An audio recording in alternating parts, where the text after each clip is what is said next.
How do? How do? Tony Wilson, life story. Take it away, mate. Wherever you want to start from. Like I said, Tony. Well, if I start from my first ever scar, 2.5 years old, my father. Did you? I can't remember it, no. Right, okay. Apparently, my stepmother thinks that it was a fly fishing rod, you know, done with a fly fish. But years later, when I met my sisters, Yeah. who my real mother had years later, who I now know and speak to, Yeah? said, no, that's a load of shit. That's nice, Tony.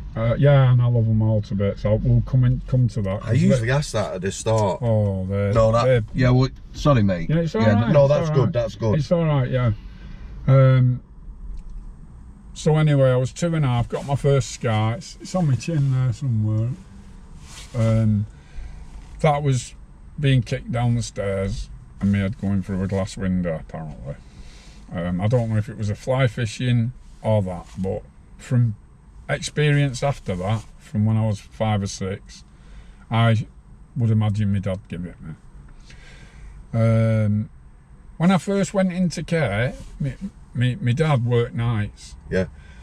And apparently he abused my real mother badly, physically. And in them days, that was the thing. That's what a lot of men did. They just did. I don't know why, but it went on a lot, domestic violence. Yeah, my mother never spoke about it. She died quite young, so it was not something we've ever discussed. But she didn't have the best time. No, in the 60s. And there's a horrific story when I met my sisters that I was told about. By then, my dad had died. Where they told me that my real mother had been kicked down the stairs and lost my brother or sister. I didn't find this out till 30, 40 years later. So anyway, I gets put in care at 2.5. Peter was a month old. So Peter was on this side of the bed, brother. I'm on this side of the bed. Younger brother? Yeah, younger brother. My dad worked nights. He injured himself at work, came home early, found her in bed with someone else. She left. Because my dad worked nights, he couldn't look after us. So we were in the children's home. And even to this day, I can still remember the children's home was good. It was okay. But I used to say to my dad, when can I come home? When can I come home? When can I come home? Every Saturday I'd meet him on the wall and I'd wait for him to come. And my face would light up, and all I ever wanted was for Saturday to come round so I could go out with my dad. Yeah, that's all I remember. I don't remember anything bad. Anyway, a couple of years in this home, he brought a woman who I now know to be my stepmother, and her young son, who ended up being my stepbrother. Are you still in touch with him? No, that's another story. Okay. So I goes back home. Peter wouldn't go home because he'd only... Yeah, I went back home to live with this woman and my dad. Yeah. And my younger brother and my stepbrother. He was only a baby. And I remember getting to the top of the hill. I lived on the bottom of Rawson Street, Farmworth, 147 Rawson Street. That's where I was going, Farmworth. And there's a little humpback bridge at halfway up. There's a shop there. I still think there's a shop there. And I remember, Dad, can I bike down this hill? And I had a bike what I had from the home. And I cycled down this hill. Now, unbeknownst to me, that would be the last time I owned a bike. That would be the last bike I ever had. Even though they could have afforded one, I never got one. Ricky always got one, but I never did. So biking down this hill, goes in the house, and I've just got nothing but nightmares from that house. Being frightened, scared, getting battered all the time for silly things, making a noise. I couldn't have any fun. If I laughed too loud, I got beat, slippered, belted. How old were you then, Tony? 6 or 7. Was your younger brother there as well? No, Peter refused to come home. Will you explain? I don't fully understand back then how the care system worked. Right, Did he actually have a say as a 5-year-old? Well, he was a baby when he got put in care. He was a month old. Yeah. So he was with Jean, who years later she adopted him and he went to live with her for years. Is that someone who worked in the care home? Yeah, she was the head of the home, Jean. Really? Yeah, she was the head of the home. Wow. So Peter flatly refused to go for years. He won't go. He won't go home. And when he did go home, he had it worse than me, really, because he wasn't physically built like I was. He was a lot smaller. He was what's called, my dad used to say, you're the runt of the litter. Yeah, that's what he used to say to Peter. You remember him saying that? Yeah, you're the runt of the litter. I used to lie on top of Peter when my dad would start with the belt, trying to cover him up. And he'd just lever us with slipper. We'd have welts on top of welts on top of welts across our back. Can I ask you, mate,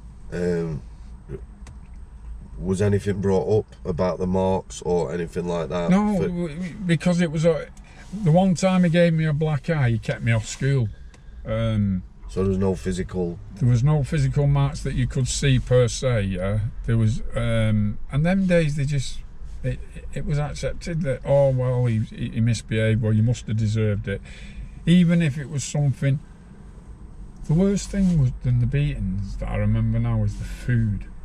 Being starving all the time, because don't forget I was in children's home.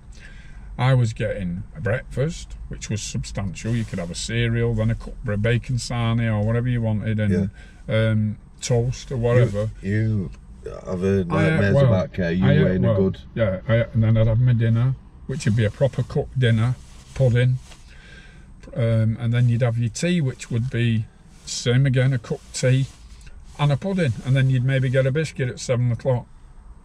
Well, when I got there, it was horrendous. I'd get Weetabix, 2 Weetabix, made with Marvel milk, and hardly any of that, poured onto a bowl, and it would dry up, and I'd be eating raw Weetabix, and that'd be it. Then I'd go for my lunch at school, which would be a lunch until my stepmother decided to put me on packed lunches, which was a nightmare.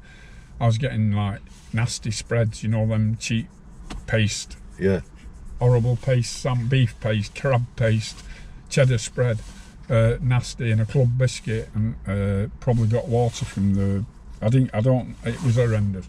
And then I'd get home and have beans on toast. I was the only kid allowed a chair in assembly because I used to faint. And even now, if I don't eat when I should, I get fainty. I can feel myself start shaking. I've got to get something to eat. Well, back then I couldn't just help myself to food.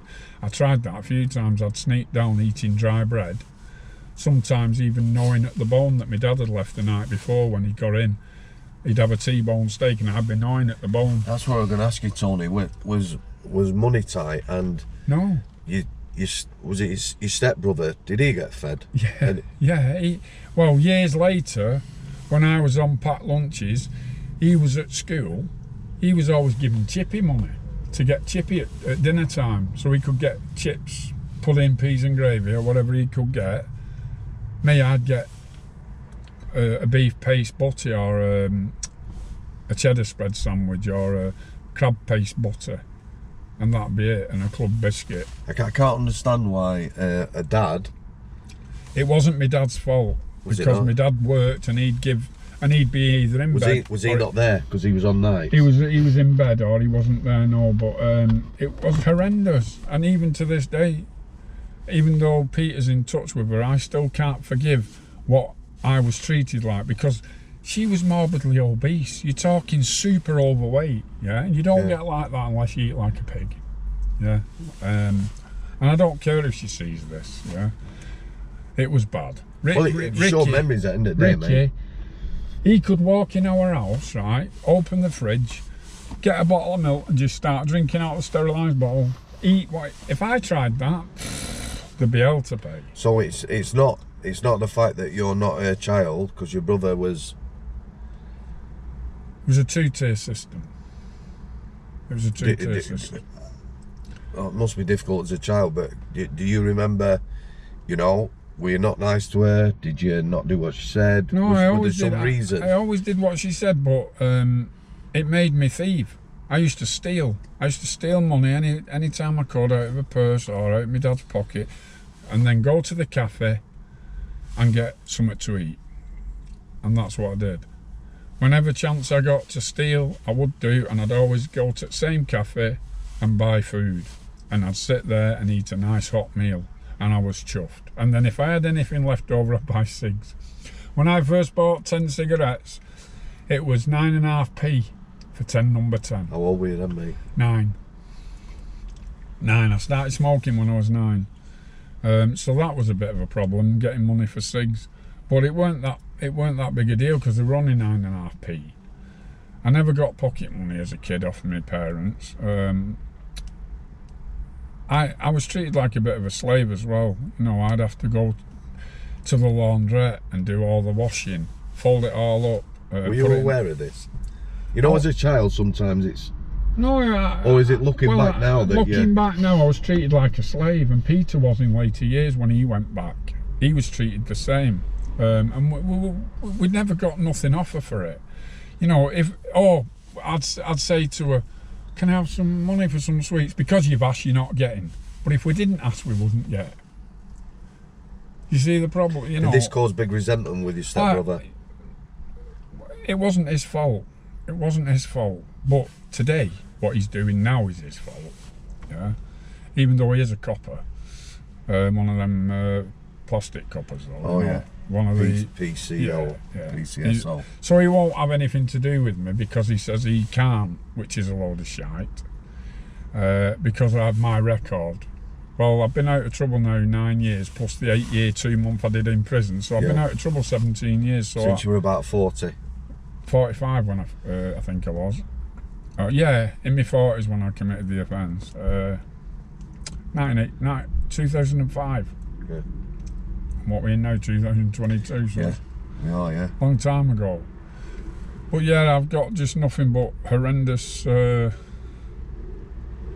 memories of being beaten, being scared stiff, and then going to school and having all this anger inside me. Yeah. And then other kids would start trouble, and then I would just take it out on them. So violence begets violence. So I became violent with other kids. They'd call me for clothes I had on. My mother Were you wasn't not dressed. I wasn't dressed like. No, I was dressed. Put it this way: I made the mistake of saying, "Oh, my mum goes to jumbo sales and gets that awesome jumbo." After that, they tried calling me Jumbo Street Kid. Jumble Sale Kid or whatever it was, some nickname. I went mental. I've never had a nickname, only half an ear. That's the only one I put up with.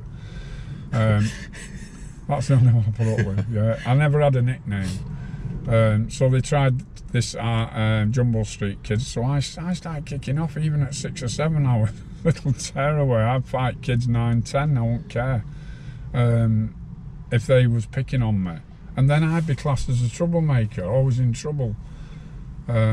But I never said anything to the staff.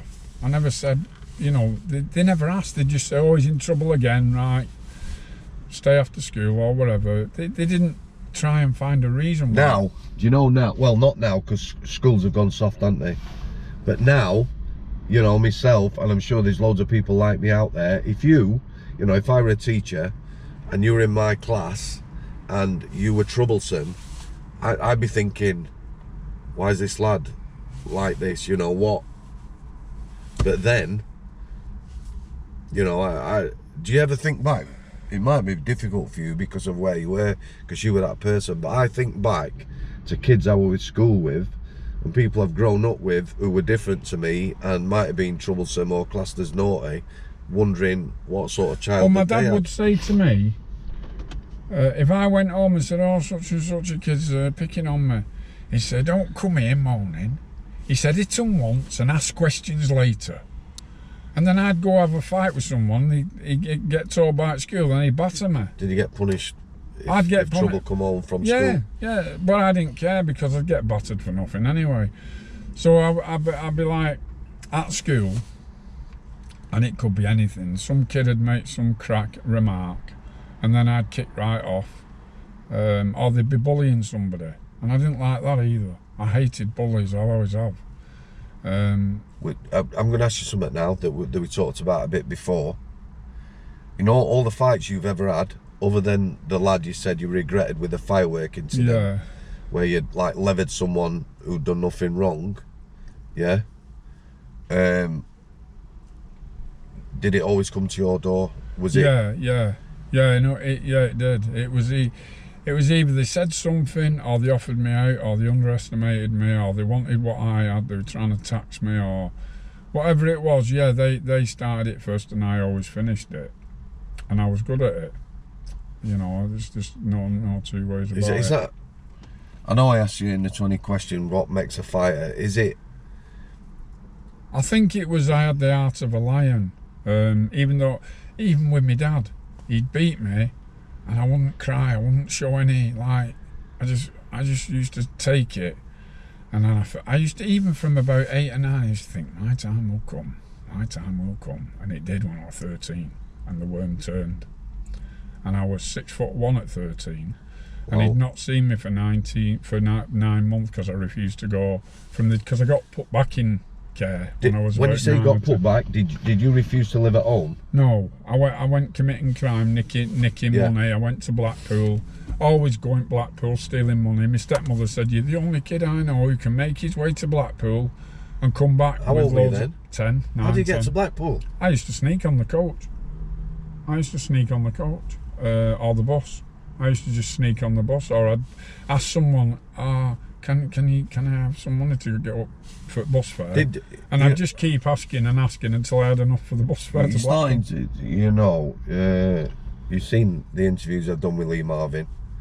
Did you have a feeling of worthlessness or anything? Because he said, he felt incredibly worthless, that he didn't belong in society. Or did you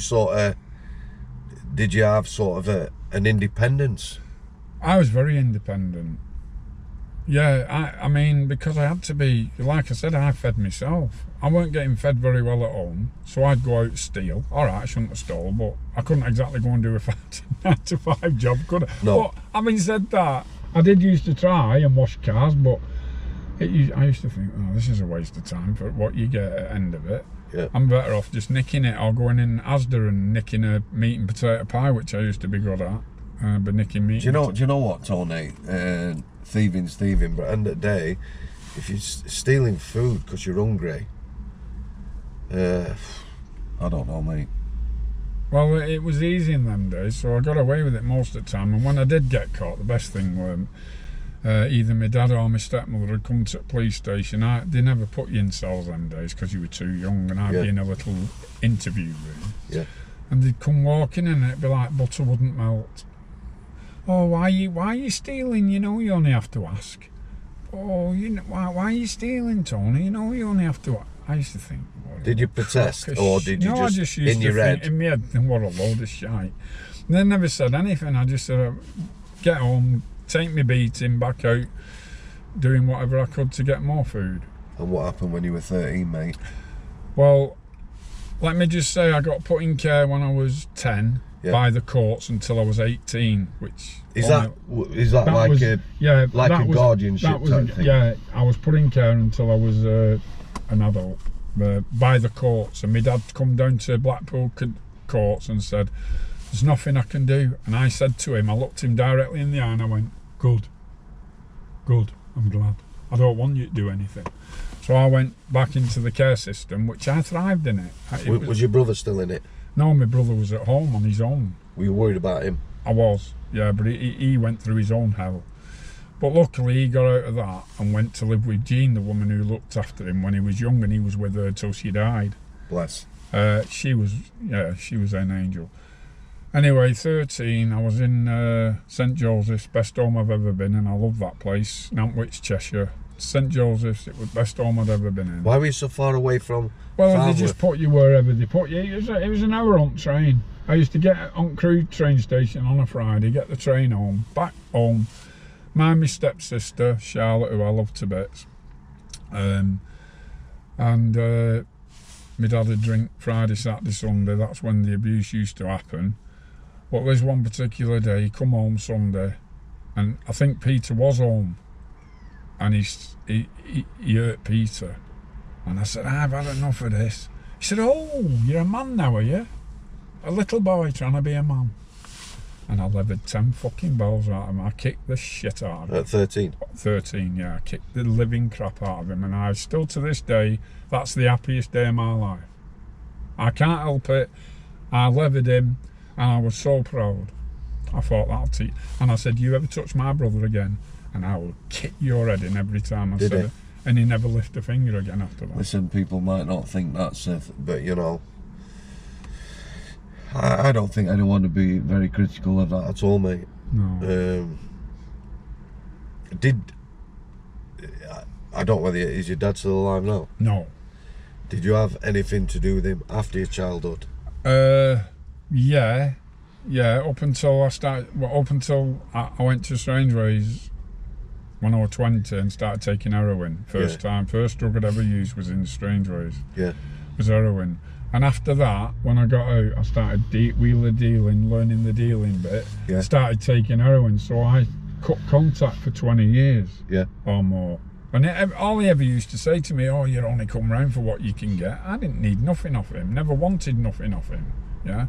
So I used to think, so I just fucked him off in the end. Did you ever sort of forgive him? No, Peter has, I haven't, no. Not even to this day I've not forgiven him, no. Are you at peace with that decision? Yeah. Yeah, he's dead now. You know what I mean, don't you? Yeah, I'll never forgive him, no. Because of the violence he inflicted onto me. And your brother. Made me violent. And it's made my brother, he still has mental health issues to this day because of it. You live with your brother, don't you? I live with my brother, yeah. And even to this day he suffers severe mental health issues. He's not been out for 2 years. He suffers severe anxiety. It's not good. So let's go back to 13. You've levered your dad, which, you know, it sort of protected your brother. Did your criminal... Was it just violence then, weren't it? Your early years was yeah, no, it was just violence, fighting. I think my first ever criminal offence for violence was an accident. I was throwing stones at the signs, and one went over the sign and hit someone in the face, so that's my first ever assault charge. But it was an accident. Yeah. But I got done with assault, so that was my first one. How old were you when you first went to prison? 1977. I was born in 61. 16 then? 16. I went juvenile? Yeah, prison. a juvenile. I went to Risley. It were mixed then. They used to have a female part, which was quite entertaining, I'll tell you. Did you see the females? Yeah, you used to have a square bars like that, and you could put your head through the bars and look to... They used to be airlifting the tops up. You see now, because of political correctness and that, there is still some mixed prisons, however, there's no way that you're ever seen a lass. No. Well, they used to show the boobs to... So as a 16-year-old lad, was that a bit of... Well, yeah, I think... I was very naive as a kid, although I did get abused sexually in a children's home when I was about 12 to 13, but luckily it was a female who was abusing me. Well, I didn't look at it as abuse. I thought it was great, yeah. It was all right, you know. But I'm just glad it weren't Mr. Heath. You know, the big bearded guy, he was all right. I was just glad it weren't him, but Mr. Heath was all right. How you've said that, you didn't look at it as abuse. How do you view that now? Well, from what everyone tells me who's qualified, said, yeah, it was abuse. But I looked at it as she trained me up. You know, I'm not laughing for that. You know, there'd be people... I still can't look at it as abuse. No, I'm laughing because you said that, Tony, how you've said it. I completely understand where you're coming from. Other people in power, you know... Well, I was 12. It was a children's home in Whitefield called Pilkington House. 1972, I think I went there, something like that. Or about 74, something like that. And they used to bath you on a Sunday. I was naive, mate. I didn't have a jar of glue. So when they say it's bath night, you'd go in bath, I'd take strip off, jump in bath. And there was a girl there who was 15 who'd bath you. And I didn't know that you should have kept your undies on, so I didn't care. Anyway, this particular female member of staff didn't make any beans that I'd not put my undies on. I stood up, she was washing me, and then she washed where a certain part were, which I didn't know what was going to happen. And obviously, yeah. Yeah, you don't have to go into details, mate. Oh, you can cut that. No, not at all. We're all men together here. It happened, and I was like, oh, yeah. She said, oh, don't worry about it, it's natural. Anyway, a few weeks later, it happened again, and it kept happening. And then she actually performed an act, which I was like, what? But I liked it, yeah, it was all right, you know. And then it went on for a year and a half. That went on for, no one knew. No one knew nothing. I used to be like that down the corridor on my hands and knees. Yeah, and she slept over. Because in them days, the night staff would have their own room. And I had my own bedroom. So the whole landing would be locked down at night about 11 o'clock, 12 o'clock. I'd be doing my Rambo down to her bedroom, knocking on. Right, listen, let me run this by you while you're talking about this. Yeah, and we're both smiling. The thing is, and I think this is like society as a whole, if you'd have been a lass and she'd have been a fella, people would have been like, you know, what a beast or whatever, wouldn't they? Yeah, it would have. But quite often when it's a lass with a younger lad, see, I was too volatile to be abused by a man, because I would have just. No, what I mean is, male abusers, you know, rightly so, get labelled beasts and the like. However, lasses who abuse, I don't think it's taken as serious. But even though, you know, as a young lad, you're like, well, hey. Well, if it had been a male member of staff, I probably would have hunted him down by now and done him in, probably. But I've no animosity to her. I don't feel bad. But I know for a fact if it was Mr. Hoof, it would have been a different story, because he was an alright member of staff. He used to baff me as well. But he was a motorbiker, he had a big gruff beard, you know, proper beard. I'll tell you, you just worked there. Was it there? Or was it another home? Mr. Cooper. And he was Tommy Cooper's brother. Really? Yeah. And what was he like? He was great. Yeah, he was great. Yeah, I used to say, you look like Tommy Cooper. He said, the secret's in the name. What's my name? I said, Mr. Cooper. He said, bingo. And I went, what? Yeah. Really? Tommy Cooper. So he was in the care business? He was in the care business, Tommy Cooper's brother. And Mr. you remember Cooper. him fondly? Yeah, I do. Yeah. I have no... It's only one member of staff from St. Joseph's. He was the gym staff... officer, not officer. Yeah, whatever he was. He was Mr. Lampard. He was a cockhead. Him. I was 15, and he'd fight me, and he was like I was an adult. But he had his hands full, because if I got a chance when he was not expecting it, I'd pick up a spade and chase him around the bloody path. And would you use it on him? Yeah, if I'd have caught him, but he was faster than me. But yeah, I used to chase him with a bloody spade from. When we did the rural science. So, you've been locked up as a young offender. Yes. Did you learn out, you know, what? Well, it was just like it was like a glorified children's home. No, when I first got into Strangeways, into Risley, I heard this Scouser's voice on landing. I thought, fucking hell. But I'd seen it in children's home, gobshites, you know. And he was the mouth of the wing, this Scouser. I don't know his name. And I thought, oh, we're going to butt heads, definitely. Yeah. So it was a few days before he finally got his way around to me, and he said, I want some baccy off you on payday. I said, oh dear. I said, okay. Anyway, I found out what cell he was in. Just walked into his cell. He turned round, I just grabbed his head. And I remember he had a tash, and I just started chewing on his tash, like biting his face, and I kicked his head in anyway. No screws found out. Sorry about that. Oh, that's fine. In them days, it was not. Did you know at that time what you were, as it were? No, I just knew I liked fighting, and I didn't like gobshites, bully boys, and he was. And I thought, he's asked for it. I never got any more trouble on that wing then after that. So I was only there 3 months. and then I went to court. Got sent back to St Joseph's 2 years after I'd left, but it didn't work out because I was 17 and I wasn't. You have a different attitude, don't yeah, you? Even if you haven't been in the prison system, you know, as a sort of 13, 14, 15, you know, when you get 17. Well, when I left St Joseph's, I was. There's 3 units. There's Wilcox, Barry, Finbar. I was Cockett unit, Finbar, when I left. Now, when I went back there at 17, obviously, I was 2 years older than any of the kids there, but they were still trying it on. And the minute I retaliated to Cockett School, yeah, they put me back in Risley. There is a problem still now, isn't there, with care? You know, up to 16, you know, we sort of class people as kids and we look after them. Then after that, it's... Well, I went back home. On your own? I went back home, and it was all right. Were your dad? Yeah.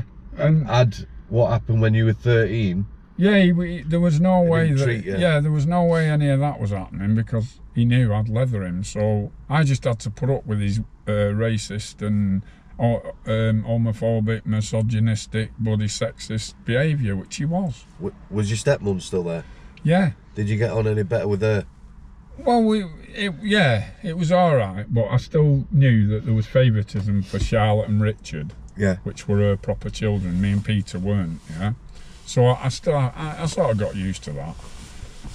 But it was all right living at home. I'd go do my own thing, yeah. If I got in trouble, I got in trouble, which I did in 1981. I had a few other things for theft. Because I was good at thieving, you know, shoplifting and stuff, nicking. I used to nick bottles of whiskey by the bagful and then sell them to my mate who owned the Wellington pub, and he'd be raffling them every week. He'd be raffling these bottles of whiskey that I'd nick. What did you get him? He'd say, in the end, he'd say, I've got too much. I can't buy any more, I've got too much. So yeah, I used to. And that used to be with beer money to get out for night. And I used to do door at Christmas for him. That was good. I used to just tell people what Samworth were like then. Samworth was all right, but I mean, I made it. I sort of started dealing heroin there and amphetamine. I was one of the first ones to start doing it. But yeah, when I came out of prison in the 80s, I'd moved from Samworth and I was living with my then son's mother. She didn't even know I was an heroin addict. Really? I kept it secret for 4 years. How'd you do that? With great difficulty, but I did it. She knew I was on methadone, but were you smoking or mainlining? I was smoking it then. I did end up mainlining, which was bad. But yeah, that gets me to my 20s, and then I was in a pub. I'd had a fracas with this lad. Did you drink? I drunk, yeah. Did that make you worse? Or again, no, I didn't drink. I didn't drink so that I were vulnerable. But I drink. Did you actually think about that? By this time, had you got a reputation? So if you went out for a drink down Samworth, you might have a couple of 3 pints, but at the back of your mind, you're thinking. Well, yeah, but I mean, it was very rare people who knew me who'd cause trouble. It was always those that had come from other areas that didn't know me, that the trouble would start. But like I say, when I got this done, the 6 lads that was with this lad that did this, was in the pub the week later when I walked in looking for this guy with a hammer after he bit my ear off. He wouldn't come back to that town. I never saw him again after that. But the lads said, "Are we okay still coming to the town?" And I said, "Well, you didn't start, you didn't join in. As far as I'm concerned, you had nothing to do with it. If you'd have joined in, that would have been a different story, but they didn't. So it was just me and this one guy fighting. And that was a good fight. That was probably one of the hardest fights I've ever had in my life. That's when that happened." Can you still remember this? Oh, I can remember it word for word, step for step. Really? Mm. Yeah. Here's a question for you. How am I gonna word it? So you've got reputation. You know you can fight. Yeah. I didn't walk around like 10 men. No, though. this is what I wanted to know. No, I Did didn't. you walk in places and sort of want people to fear you? No. Or No, I was always like the silly one, the one joking, the you know, sat having a laugh, smoking weed or. so whatever. did most of the trouble come from people who didn't know you? Yeah, yeah. This guy was from Salford, and he was a semi-professional boxer. He only drank orange juice. I think we was at after time, so it was like 1 o'clock at night. I'd had a few beers, so I was quite drunk. Yeah. And I bumped into one of his mates, and I said, "Oh fuck me, mate! What you doing, you dickhead?" Just said that, and next thing, I seen a fist hit me in the face from sniped me. I didn't go down obviously I reacted, but I turned straight and we started fighting, and it was a good old scrap. Yeah, we was punching heck out of each other, but I ended up getting the better of him and smashing his head on the floor. But I was knackered. Yeah, luckily I've just done 3 years in jail and I've been in the gym, so I was quite fit. If I'd not done that 3 year in the gym, he would have won. No two ways about it, he would have won. But I had the stamina to keep up with it. So I went out of the pub. Obviously I was bleeding profusely. My mate was saying, "Oh, you need to go to hospital. You need to go to hospital." "All right, I'll go." And then he came out, but he came up behind me, grabbed the back of my head, pulled my head back and bit my ear. I ripped my ear and then turned to start again, and they got off and I went to hospital. Hospital stitching my ear up. Yep. 22 stitches I had. They said, "Oh, we can do plastic surgery on that." I'll never forget what I said. I said, "Are you mad? I've earned that. You're not touching that. I've earned that." Really? Yeah, so then Any I regrets on that front? Not really. It's a war wound, isn't it? I've got tons of them. Yeah, I've got war wounds all over the place. Yes, mate. This is what I always see about people in prison. A lot of lads, when they come in prison, whatever haircut, they always end up with short hair. And although not necessarily everyone can fight like you could fight, they are all, scars. Well, you're not gonna have fights and not. If you're involved in criminality, you're gonna be involved in violence, whether you're on the winning, losing side, aren't you? And you're gonna carry them scars, aren't you? Yeah, yeah. And I was in the when I was at the art of dealing drugs. It was a dangerous game. You had people coming through your doors. You had people trying to tax you. Explain that for people. Well, when you said coming through your doors and trying to tax you. Well, when you're dealing drugs, yeah, if you're successful at it and you're doing well, other people hear about it, so they go mob-handed through your front door and try and take and that's happened twice to me. And the first time it happened, I got seriously hurt. I was hit 5 times on the head with an hammer, but I still fought back. And the guy still was shouting, "I can't get the hammer off him, I can't get the hammer off him." The other guy attacked my brother with a machete. I got him back 9 years later in Strangeways on I-Wing, H-Wing or I-Wing, one of them. Got him back. He come walking over like butter wouldn't melt in his mouth. "All right, Tony, how you doing?" Really? The last time I saw him was when he come through my door trying to tax me. Yeah? Yeah. And it give my brother a nasty scar. I kicked his head in. I just headbutted him, started fighting. When he's on IPP now, funny enough. When I got out, he said, "Oh, I don't want any trouble." I don't want any trouble. Is that done once you've done it? Yeah, I was happy. 9 years after he'd done it, that happened. I got him back. So yeah, that's just what happened.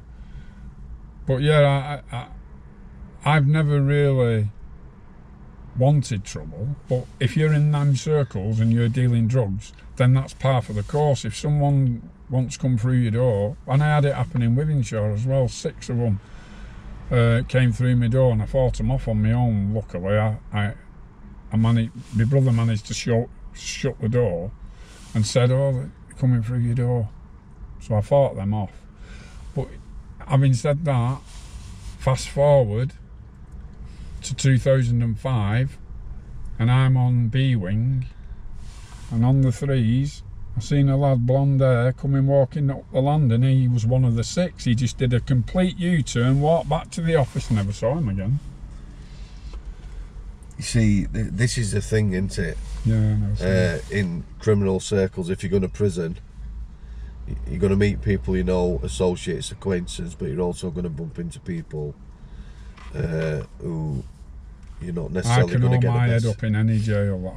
That's the only thing I can put my hand on my heart. I can hold my head up in any jail, and that's what I'm happy about.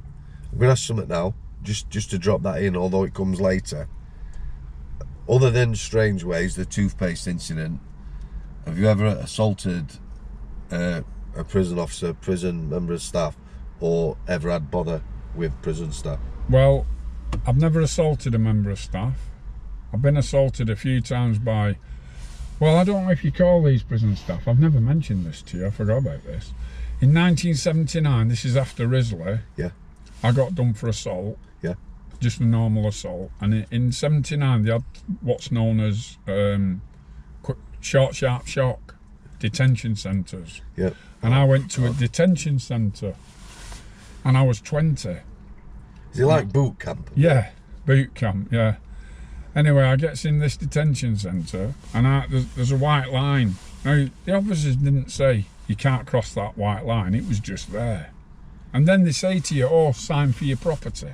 So obviously, you step forward, you sign for your property, next thing, this fist just come, bump, in my nose.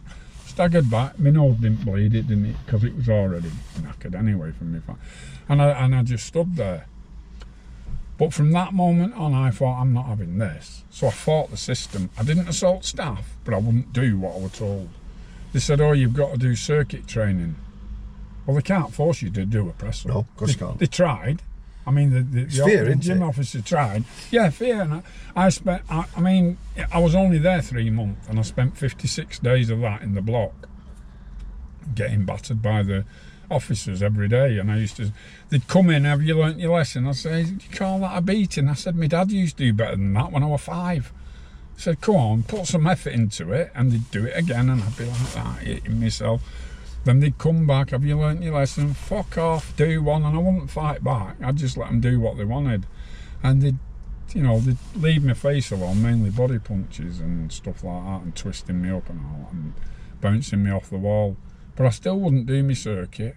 I still wouldn't do cleaning. One of the punishments they gave me, there was a big, massive, long corridor at Newhall DC where I went. And they wanted me to clean it with a toothbrush. So they said, right, start there and work your way up. And they just left me alone. And then about an hour later, they come back and I was still in the same place. I'd not even dipped the toothbrush in the bucket. So obviously, they dragged me up to the block again. Then they started punishing the lads. Oh. Yeah. So, you're not complying, so if you're not going to comply, the rest of them are going to get it. Sorry about that. No, it's all right, mate. You have a look, Tony. We're not. It's all right. Oh, it's my Asda order. They've had 2 substitutes. Peter's gonna freak. Yeah, so they decided that they'd punish the lads instead, which didn't go down very well. So did that come back on you?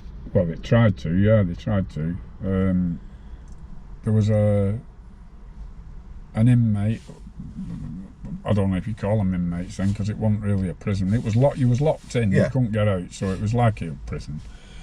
I was in the shower, completely bollocked, naked, and this guy came in and he said, "You better start doing this, or we're not getting this, we're not getting that." And I said, "Well, what are you gonna fucking do about it?" And he said, "I'll show you." Next thing, bump, bump, bump, bump, bump. I just battered him. Went down the corridor with my towel on me and said, "Boss, you better take me back to that cell because I've just battered that knobhead." So they dragged me back in, so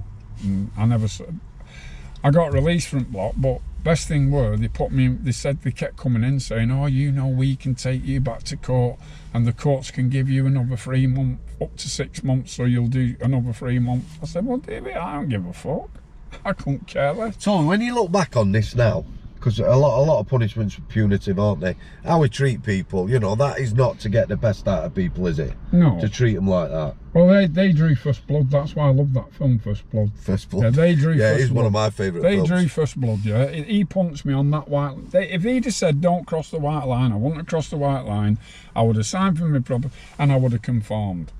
But he punched me in the face, and after that, I weren't having none of what they were saying they could do. So even though you didn't give it out to them, yeah, I didn't know. I could have. You weren't gonna.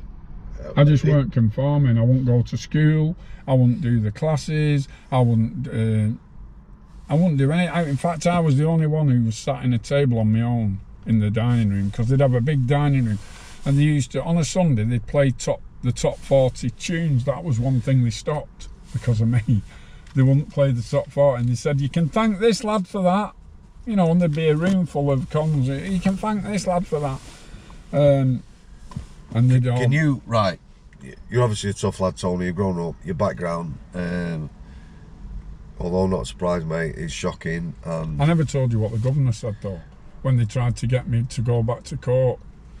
The governor said, nah, get him out of the place. And then years later, Peter went to the same DC. Yeah. And they went, oh, you're not like your brother, are you? He went, no. Peter just couldn't. What I'm going to ask you, though, you're obviously a tough lad. You know, KK, bless her, said you had a tough childhood and upbringing. How do you think the treatment you got would have affected someone not as strong as you? Because a lot of lads wouldn't be able to take that, would they? Beatings, ritual beatings. Yeah, ritual beat. I don't know. Well, Peter took it, didn't he? But now he suffers severe mental health. So it's you either go one way or the other. You either toughen up or you don't. People need to understand that, though, don't they? Because there's a lot of this. He's a bad prisoner. Yeah, he did this, he did that. You have to look when at people. When I did my, they actually did a psychopathy test. Now, What's that mean? It's a psychology report that they do for violent offenders. Right. Now, I had this were the options that was open to me. I was either going to go to Grendon, which they wanted me to Therapeutic community. Yeah, which is like years. Franklin Severe Personality Disorder Wow, Unit. did they want to put you on there? Yeah, 10 years. Yeah, but the psychologist was on my side. 10 years, like 5-year waiting time on the wing. Yeah. 10 year doing the course, and Yeah. then you might get out 5 years. So you're talking 15, 20 years that you'd be in for. But anyway, I did this psychopathy test, and he said, no, you've not got a severe personality disorder at all. He said that, no. He said, you've got empathy, you've got feelings, you know what's right and wrong, you don't hurt no one who you don't think deserves it. Is this a psychologist saying this? He said, so really, what I'm saying is you're not a psychopath, or not quite a psychopath. Yeah. And I said, well, what makes the difference? He said, because you've got empathy for others, you know, you show, like I cry at certain programmes. You know, Oh, don't even start. Our lass and my daughter absolutely take the piss out of me. You know, anything like that. if a kid gets hurt, I can't handle Oh, it. mate. You know, I can't handle You're it. right. Well, this is what, you know what? All right, tough lad growing up fighting. People have to look, you know, what's happened in people's lives. I mean, that psychologist, I have no love for psychologists, me. However, that psychologist probably saved your life. That is another squeeze, isn't it? Well, Recognising. he recognised, he said, yeah, you're a violent offender, and he said it's learnt behaviour. He said the reason you're violent and the way you are is because of your upbringing.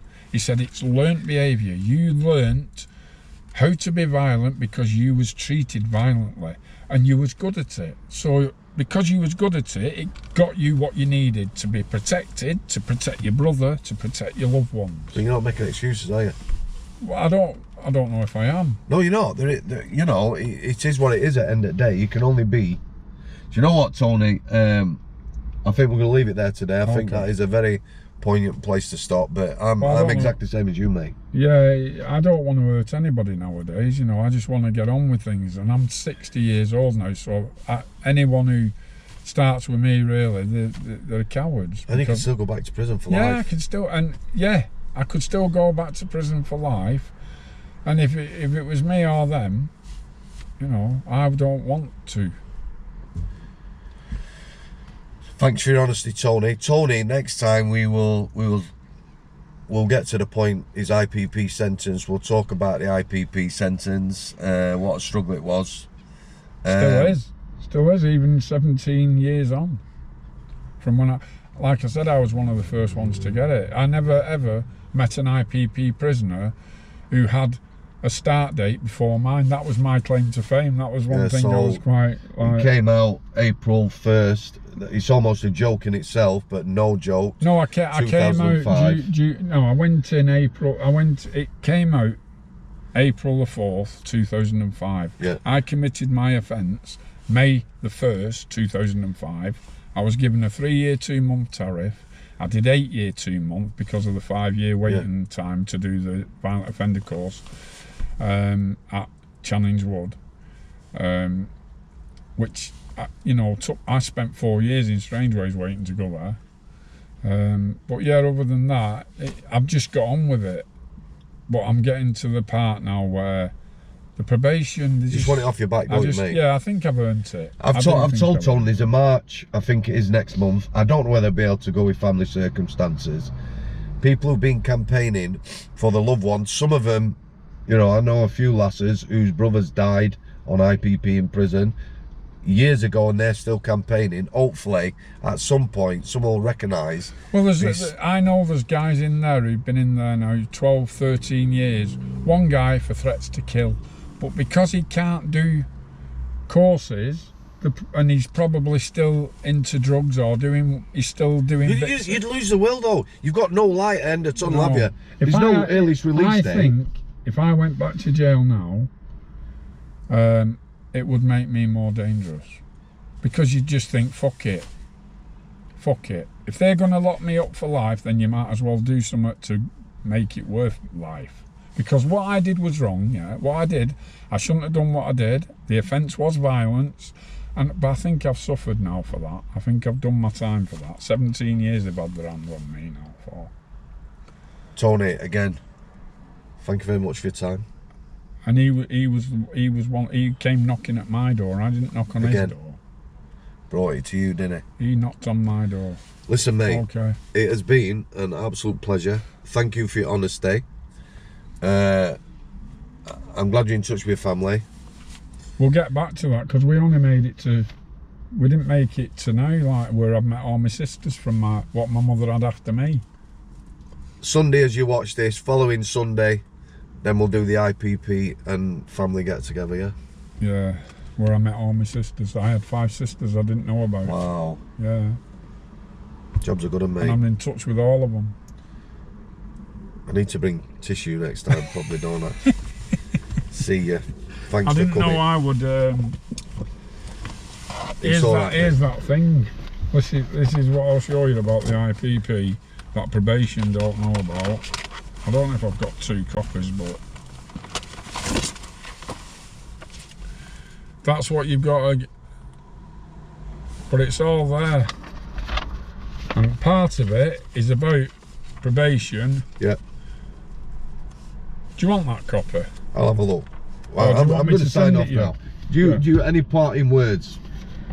Yeah, if anyone's still got a grudge after all this time, I hope they forgive me for any of me shit back in the day, because I'm not like that now. I'll see you. I'll see you and bye, yeah.